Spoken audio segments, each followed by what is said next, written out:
நான் கல்யாணம் ஆன அந்த நேரத்துலலாம் எனக்கே ஒரு டவுட், எனக்கெல்லாம் கல்யாணம் ஆகுமான்னு ஒரு டவுட். அப்போது ஒரு நாள் இந்த எஸ்பி டவர் பஸ் ஸ்டாண்டில் நின்றுட்டுருக்கேன், ஒரு மியூசிக் ஷாப்புக்கு போகிறதுக்கு, கிட்டார் வாங்குறது. அந்த கிட்டார் வாங்குறதுக்கு நின்றுட்டு இருக்கும் பொழுது அங்கே அபிராமி நர்சிங் ஹாஸ்பிட்டல்னு ஒன்று இருக்கும். அங்கேருந்து பிள்ளைகள்லாம் இறங்குறாங்க. வாலிப பயந்தானே இந்த பிள்ளைகள்லாம் பார்க்கும்போது, என்னடா இது, இந்த தேசத்துலேருந்து மாத்திரம் அழகாக மட்டும்தான் பிறப்பாங்கன்னு ஏதோ சட்டம் கிட்டம் வச்சுருக்காங்களா, ஆனால் அவ்வளோ அழகான பிள்ளைகள்லாம் இறங்குறாங்க. இப்போ வாலிப பையனாக இருக்கும்போது நமக்குள்ளாக என்ன ஆடும், உங்களுக்குள்ளாக என்ன வருமோ அதே தான் எனக்குள்ளேயும் வந்துச்சு.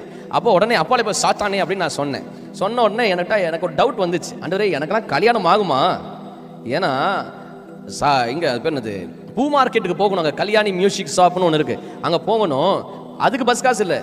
இந்த சுந்தராபாத்லேருந்து டவுனில் வந்து பிக் பஸார்னு ஒரு மால் மாதிரி இருந்துச்சு அந்த நேரத்தில். அங்கே தான் போய் இறங்கிட்டு அங்கே தான் நான் பூ மார்க்கெட் வரைக்கும் நடந்து போவேன்.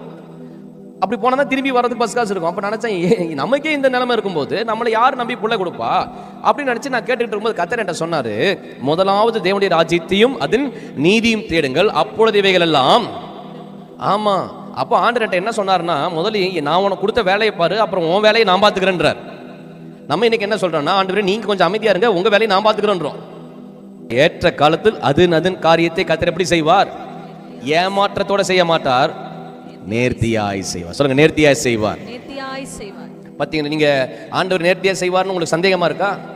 சந்தேகமா இருந்தா என் மனைவி பாருங்க, எவ்வளோ பியூட்டிஃபுல் கேர்லா, எவ்வளோ ப்ரேயர்ஃபுல் வைஃபா கர்த்தர் கொடுத்துருக்கிறார். 4 மணிக்கு எந்திரிச்சு காஃபி கேட்டாலும் முகம் கோணாமல் 13 வருஷமா அவங்க என்ன பண்ணுறாங்க, எனக்கு செஞ்சு தராங்க. யோசித்து பாருங்க. என் 2 பிள்ளைகளுக்கு அழகான தாய், டியூஷன் டீச்சர், 2 பேர் என்ன பாருங்க. நான் 10வது ஃபெயிலு, என் பேரே நம்ம சொந்த தாய்மொழியில் எழுத தெரியாது. இப்பேற்பட்ட முட்டாளுக்கு பிறந்த பிள்ளைகள் எப்படி ஃபர்ஸ்ட் ரேங்க் வாங்குவோம்? ஸ்கூலில் போனோன்னா இந்த பேரண்ட்ஸ் டீச்சர் மீட்டிங்னு ஒன்று இருக்கும். அப்போ போனால் பையன் வந்து அந்த 80, 90 மார்க்லாம் வாங்கியிருப்பான். நான் வாழ்நாள்லேயே பார்த்ததில்லை அப்படிலாம் ஒரு மார்க் என் வாழ்க்கையில். அப்போது அனிதா சொல்லுவாங்க, ஏன் அந்த 95 வாங்கலைன்னுவாங்க. 95 வாங்கினவனை ஏன் 100 வாங்கலைன்னுவாங்க. நான் மனசு நினச்சிப்பேன், நல்லா பாஸே ஆகலையே, இவ்வளோ வாங்கியிருக்கான் ஆனாலும் சோத்திரம். இப்போ இந்த மாதிரி ஒரு நல்ல மனைவி எப்படி கிடச்சிச்சு? கர்த்தர் சமுத்திரம் என்ன பண்ணணும்? காத்திருக்கணும். காத்திருக்காம பறந்தீங்கன்னா அப்புறம் சிம்பான்சி தான் வரணும். நல்லா காத்திருக்க கற்றுக்கணும். சொல்லுங்க, காத்திருக்கணும். பக்கத்தில் வாலி பசங்க பிள்ளைங்க இருந்தாங்கன்னா பார்த்து சொல்லுங்க, கொஞ்சம் காத்திரு. ஆமென், அல்லேலூயா.